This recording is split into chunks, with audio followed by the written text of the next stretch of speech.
Hello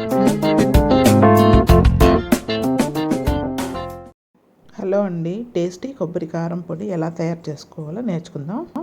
1 cup ఎండు కొబ్బరి ముక్కలు, 1/2 కప్పు వేయించిన శనగపప్పు, జీలకర్ర 1 టీ స్పూను, వెల్లుల్లి 1, ఉప్పు 1 టీ స్పూను, కారం 2 టీ స్పూన్లు తీసుకోవాలి. మిక్సీ జార్లో అన్ని ఇంగ్రీడియంట్స్ వేసి కొంచెం బరకగా మిక్సీ పట్టుకోవాలి.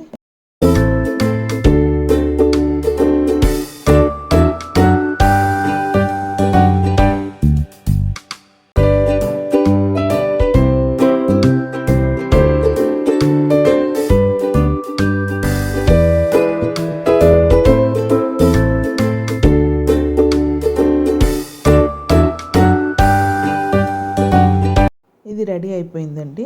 ఇది అన్నంలోకి నూనె కానీ నెయ్యి కానీ వేసుకొని తింటే చాలా బాగుంటుంది. అలాగే ఇడ్లీ దోశలకు కూడా చాలా బాగుంటుంది.